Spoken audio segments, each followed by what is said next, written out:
అబ్బా ఈరోజు మా ఇంట్లో స్పెషల్ ఏనా తెలుసా, పన్నీర్, ఆకుకూరలు అన్నీ కలిపి కూర, ఇదేమో ఎగ్ ఫ్రై, అప్పుడప్పుడు నంచుకోవడానికి ఆవకాయ.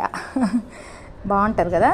ఇప్పుడన్నా మామూలు వేడి వేడి అన్నం, ఆకుకూర ఎక్కువ తినాలి, దాంట్లో పన్నీర్ నంచుకోవాలి. తినే తరీకా ఉండిద్దబ్బా, నన్ను అడగండి చెప్తాను.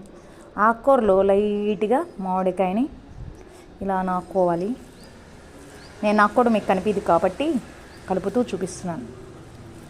నోట్లో పెట్టి, ఎగ్ ఫ్రైలో పెద్ద ముక్కలు నోట్లో పెట్టి, ఇది కూడా నోట్లో పెట్టుకొని భలే ఉంది. ఇంకొంచెం ఎక్కువ ఆకుకూరదండి, పంచంగా ఎంత బాగుందో. ఆహాహాహా.